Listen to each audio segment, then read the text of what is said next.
Hey everybody, welcome back. Well, we have a little breakout right here and we have to go over the Bank of Japan news where they're walking back their statement.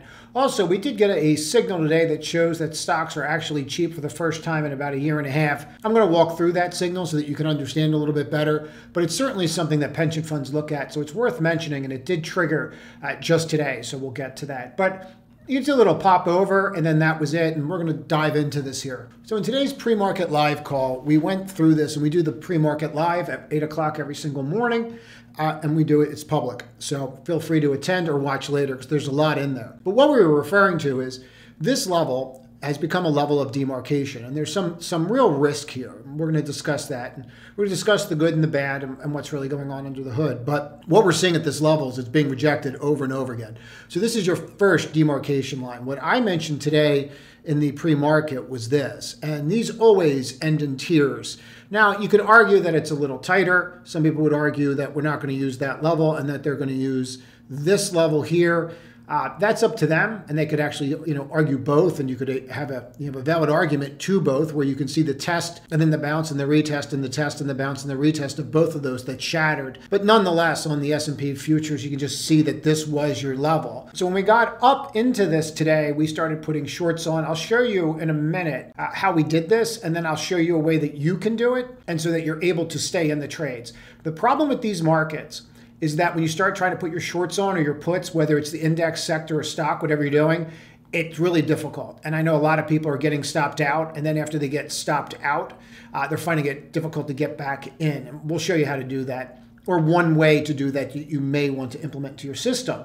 But there's nothing pretty about this chart, and what we can see here is just the breakdown at the end of the day. And there's a couple of reasons for this. One, Bank of Japan's statement was supposed to ease the market, and it did anything but ease the market, which is what I thought was going to happen, candidly. And we can see the selling down. Even sentiment has changed drastically, but we'll get to that. I want to go through the big dogs first and just give you a sense of what's really going on out there.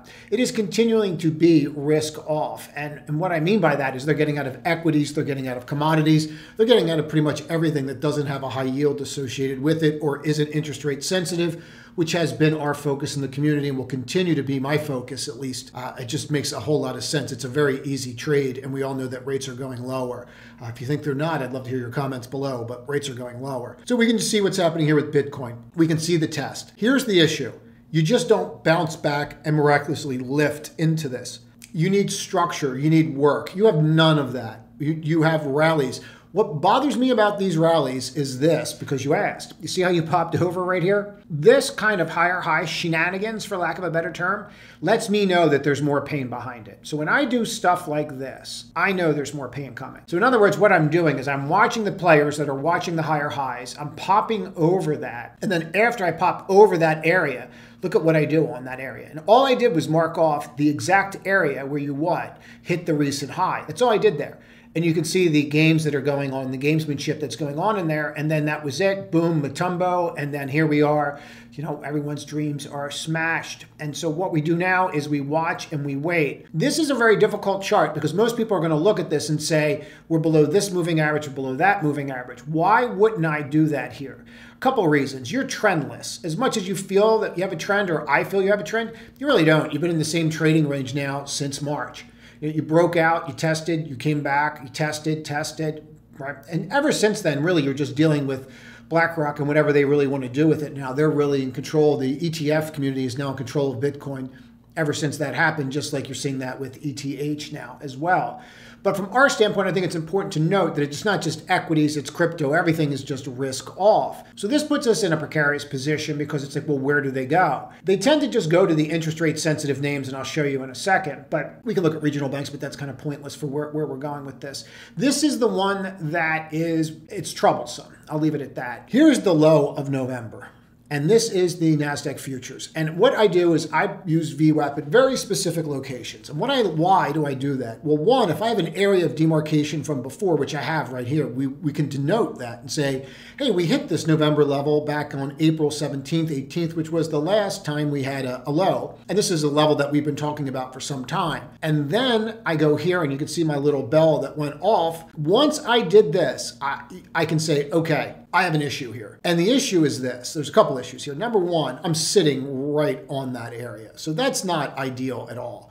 But this is my first real close under it with a shooting star. Now, the problem is with the futures market, they did the same exact thing that they did to us previously. And what they did was they took us up over, so we felt warm and fuzzy about ourselves and going, oh, we're going to bounce because everything's great because BOJ talked to Yellen and they're going to take care of it. Everything's going to be fine. And then we come into this and let's just look at those levels so that you can see them. And what you're going to see right here is the fact that you tried, failed, and tried, okay? And that is the same area that we've been fighting. And what they're doing is the same exact thing. They're taking you over the highs, test, the retest, and the failure. And this is happening over and over and over again. So what I would suggest is for you to start marking off in these levels as demarcation lines.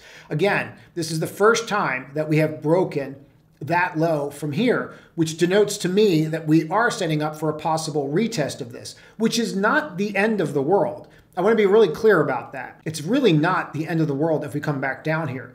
My concern is what the Bank of Japan said, because it is going to do the exact opposite of what they thought it was going to do, but we'll get to that in a moment.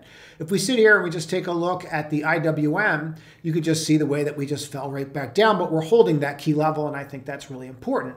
How about the bond market? Well, people are concerned because the bond market went up and then it went down. I don't really care. This is the simplest trade in the world. They're going to cut rates a lot. It's irrefutable. When you're buying a 20-year bond, if you look at a year from now, I don't think that you're going to have an issue with this type of position. This was something back here I bought in November.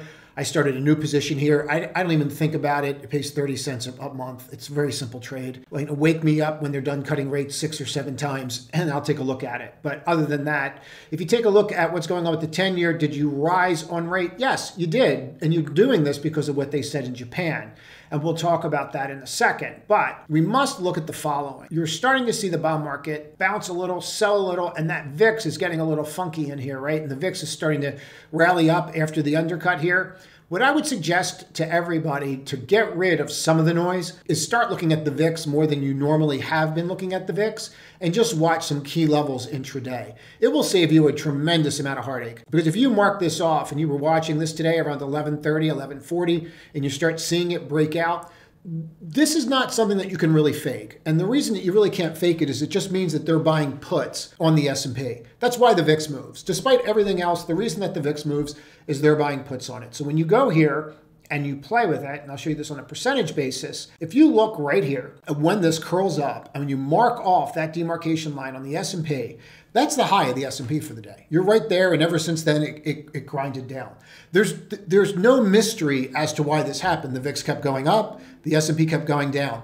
This is not something you can see a lot of shenanigans on. Now, they're going to try and create an option market on the VIX futures, and then, yeah, they will be able to manipulate it way more than they can now. So right now, it's perfect. It's doing exactly what it's supposed to do. And it's allowing people to do what they need to do with it. But I would continue to watch the VIX and what's going on there. I like taking the VIX in a 3-month and dividing it by the VIX, which is done in a month. And that'll give me a lever here. Now, this is kind of wacky because I don't really believe this mark right here.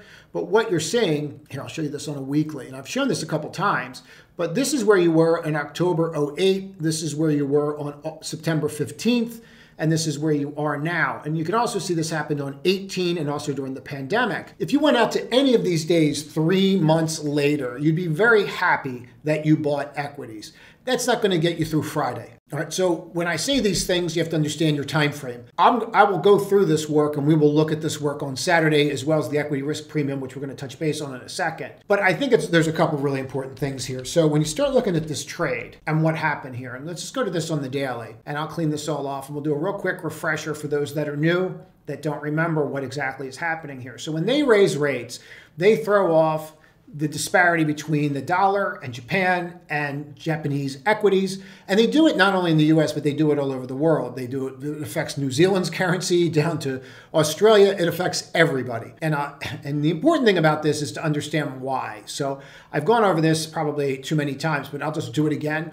When you have a cheap currency, and a cheap currency is one that would have zero interest rates or zero or negative interest rates, which was Japan, the yen. You sell that currency. When you sell that currency, they buy, for example, or they would buy a New Zealand currency, or they would buy an Australian currency. It doesn't matter. Whatever currency has a higher yield on it versus this is what they're going to buy. So any currency that has a higher yield, they can sell this currency, buy that currency, and then they buy an instrument in that currency. Now, usually the way the trade's supposed to be done is they're supposed to lever the treasury bond, but they don't have to. They could buy tech stocks. They could buy whatever they really want. And what that does is that levers the trade. So when you raise rates, the spread between this and this all of a sudden changes. Now, let's leave this over here for a second and just imagine that all of a sudden you were paying 0 on your borrow, and now you're paying 1% on your borrow. And this was 4%, and now they're talking about cutting rates, right? So that's going to drop the value of this one from, let's just call it, they're going to drop rates 100 basis points. Just make the math simple. 4%, now you're paying 3. Well, that spread that was here between these, all of a sudden that spread goes like this. Well, what does that do to the margin requirements of this extremely levered trade? Well, you have to unwind that trade. So what happens? You will note this date right here, which is July 11th. When did this happen and when did we drop? We dropped when the CPI did what? Went negative, month over month negative on July 11th at 8:30 in the morning. You guys remember this time. We're about to go take a look at that chart in a second here. But what happened here on this date? 8:30, month over month, CPI negative. First time negative since the pandemic. Why did they start unwinding here? Because they knew that this spread was going to get tighter. Okay, what could get that spread tighter faster? Just Japan wanting to do their own thing and say, you know what, we're not really waiting for you guys to cut to change this because we have inflation. So we're going to just raise rates before you cut rates. You can actually call this a currency war to some extent. This is not a full-blown currency war, but that's what they're doing. So that gets tighter. That means the assets that were bought when they delever, whether they are stocks or bonds, what do they have to do? They have to sell those because they have to pay this back and they have to delever that trade. So that's how this little suck salad happened. All right, so now what's next? Well, Bank of Japan comes out last night and says this. So let's explain what happened here. And these are the headlines that started coming out last night. Japanese yen eases on Bank of Japan dovish statement. So hawkish means that they are going to be aggressive. Dovish means exactly like it sounds, that they're going to be not aggressive. So whenever you see hawkish, think aggressive. Whenever you think dovish, think peaceful, not aggressive, okay? Some people aren't familiar with these terms. That's the easiest way to think of them. Now, there's a couple lines in here that I think are really pertinent that'll explain the issue. The Japanese yen eased on Wednesday morning after Bank of Japan deputy governor indicated that the Japanese central bank would not raise interest rates if global markets remained unstable. So what they're saying here is, based upon the fact that the markets went down because we raised rates, we're not going to do that anymore. So we're not worried about the inflation. We're not worried about our mandate. What we didn't like is that stocks went down. That's really the statement here, just so you get it. This statement has calmed the market and unwound concerns about yen carry trades. Meanwhile, the dollar has regained strength and the dollar climbed to the 103 mark. But I want to be really clear. I mentioned this earlier. The New Zealand dollar is in focus today. So in other words, what you're seeing here is it's not just the US dollar, it's global. In the equity markets, global equities are expected to ease from recent selling pressure as financial institutions may start to buy the dip. Okay, is that what happened today? No, providing support for the market. Asian markets began the day positive gains. Sentiment to be likely shared with US markets later in the day. Okay, does this sound like they're trying to lead us somewhere, right? This sounds very clear to me that they are trying to shore up the markets for some reason. A lot of people that are institutional traders can read between the lines here, and the devil is always in the details. And the devil here is really in these details where they're talking about, we're not going to raise rates anymore as long as the global markets remain unstable. Well, what did you think was going to happen when you did something that you haven't done for over 2 decades? And the fact that you're relying on the equity markets to make a decision on monetary policy lets us know that there's more issues. And remember, this is all linked. So then you can see gold will come under pressure because of the dollar. It's all linked. Now, let's take a look at this and then get into it. But let's look at this one part of it. Now, we're going to get a little in the weeds here. We're going to get a little over our skis, and people are going to say, wow, this is kind of advanced.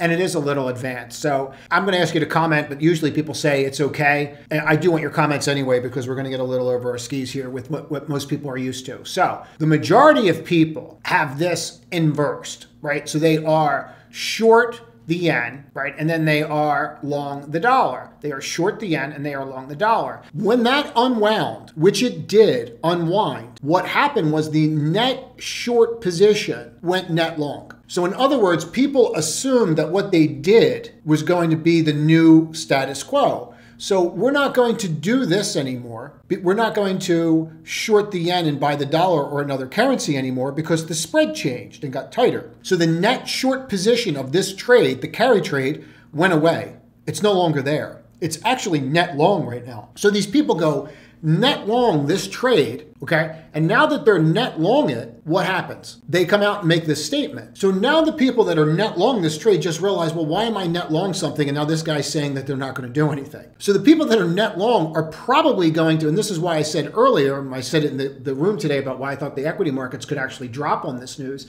they're going to unwind this now. If you're net long, you now have to unwind this trade, which actually is going to put more pressure because you were under a certain set of circumstances that are no longer there because you flipped it based upon the data. This is what makes trading right now so dangerous overnight. And nobody is going to be able to handle these moves because you don't know what's coming. And I want to be really clear about that. That's why short-term trades, a lot of people are saying, oh, you're only doing day trades right now. Yeah, you don't know what you're getting the next day. You don't know. You don't know what the next macro move is. So if you're not barbelling, meaning very short-term or very long-term, looking at interest rate trades, which I'll get to in a second, then you need to look at things like this. So I think that this is why we could see more downward pressure. Now, are stocks getting cheaper? Yes, they're actually at one of the cheapest rates they've been at 18 months, and I'll show you this. Now, in front of us is the equity risk premium chart, and the black line is the S&P 500. This is from Sentiment Trader. It's not mine. And you can see we are over the zero line.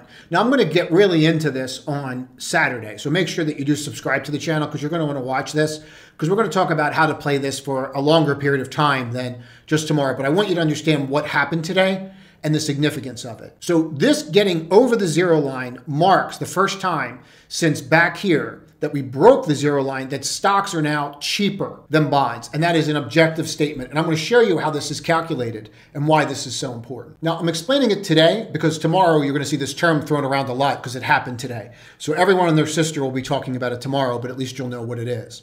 So again, this is not from me. This is from Sentiment Trader. I have no affiliation with them. They just have a good product. The source of the data that makes this graph is actually from Bloomberg. I think it's important you know where this stuff comes from.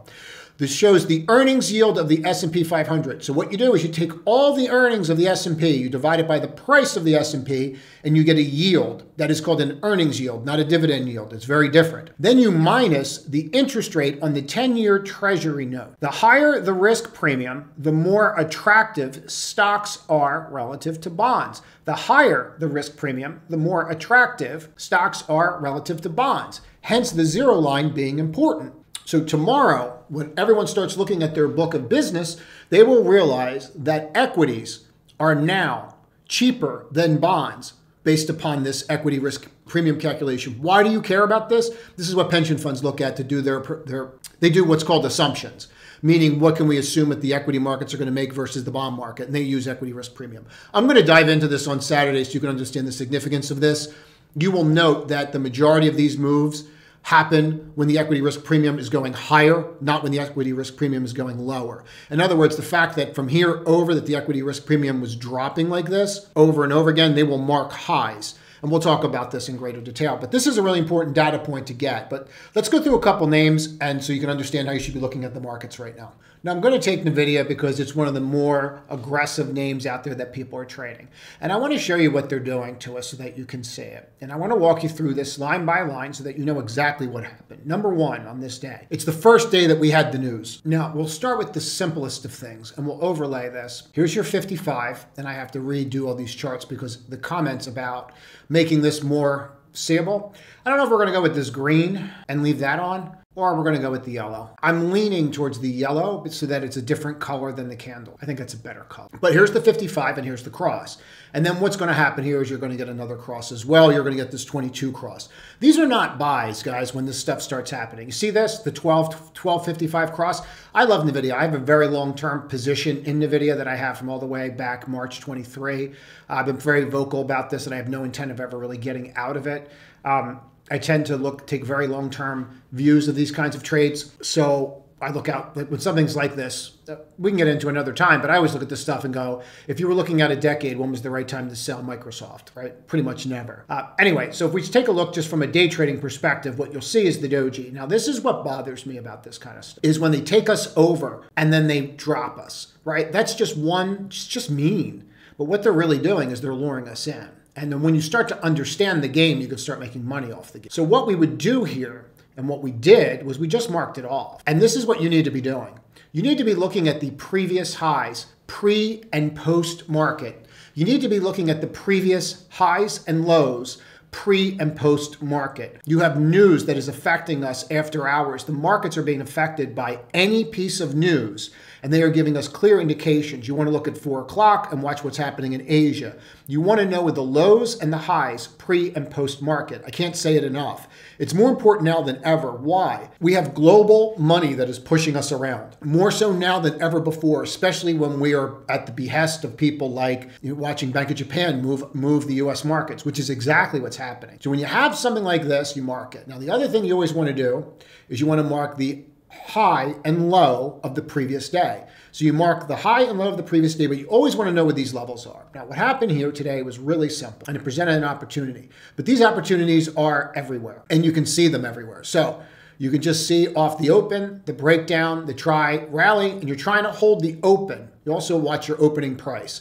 And then you just started to give way. Once this starts to happen, you'll start to note a pattern. And then when you start to see that, you just take advantage of it. You can overlay this with everything. I did this with NVIDIA today. We did this with Tesla today. And it's constant. Once you see them, right? Once you start seeing these patterns, you can't unsee them. They're everywhere. And they're going to be more and more prevalent. You can see right here as well. They're going to be more and more prevalent. And you can overlay them and understand. You'll start going, oh, this is really one big trade. Here's that high, lift, test, over, breaks down, and then that was it. And you'll actually watch these demarcation lines pre and post and previous day, and they will become areas of interest, right? And here's a great example of this today. So even people would look at SMCI and say, oh, the trade's busted. Later in the day, we actually bought puts on this.